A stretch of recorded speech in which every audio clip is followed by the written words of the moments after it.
Okay, Coach, you guys got off to a hot start today. Earlier on, you were leading the game, for probably about the first 8 minutes. What did you see from your guys there shooting the ball well?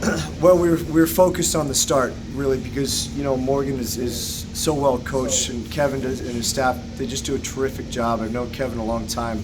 He is an elite coach and a better person, if that's possible. And they got off to a great start at our place. 11-0. We turned it over a couple times early down, in Hartford. So the reality is that was our focus.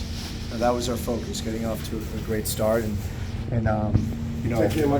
unfortunately, thank you.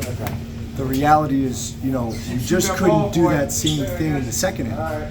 So we try to, separate these segments.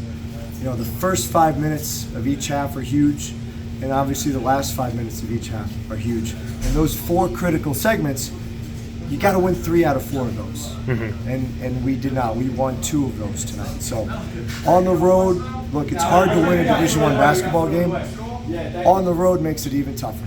So, mm-hmm. and against this team, it's really hard. But I'm so proud of the group. They grind and they fight. They prepare well. They knew everything that Morgan was going to do set-wise.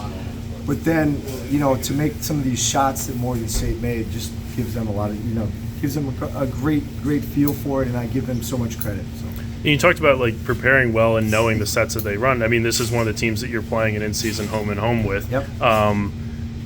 I imagine that probably helped with the preparation. You've already seen them before. It did, and thankfully we saw them before because we only had one day, mm-hmm. Coming off the UMBC game. UMBC. So our guys, they knew the calls, just need a little refresher yesterday and this morning, and we did a great job on the sets.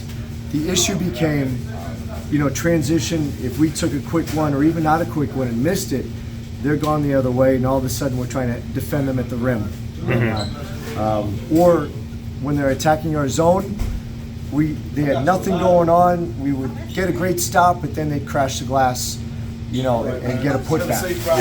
Yeah. So that was the difficult part. So it's like you do the initial point of attack defensively, you handle that well, but you got to finish the play.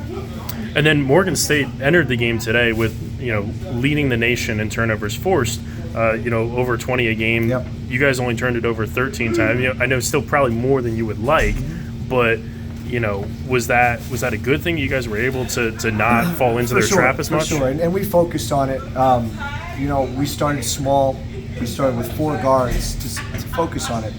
And look, there's 2 real classifications of turnovers: the live ball variety and the dead ball variety. If you step on a baseline, you don't want to do that, but you at least have a chance to set your defense. We have no plan for live ball turnovers, mm-hmm. right? So those, I thought we did a pretty good job with the live ball ones tonight.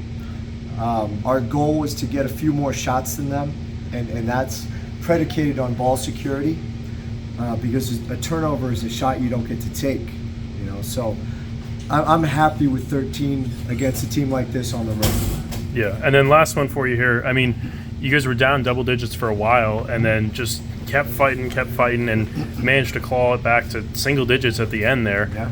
Can you talk about what you saw from your guys and, coming up just short, Absolutely. What you maybe would have liked to see a little bit more of? I've said this before, there are 4 America East champions on our roster. Mm-hmm. 4 of those guys played against Baylor in the NCAA tournament. They are never quitting. They are never backing down. They're going to fight and fight and fight and fight, and that's just who they are. And what that does is when you have your veterans doing that, your freshmen are forced to do that. So I'm really proud of my guys. I'm really proud of the group. I'd like to get Jared Kimbrough back at some point because I think he's a difference maker. But look, we are who we are right now, and if we are a group that will never back down and will always be unselfish, I'm really a happy coach.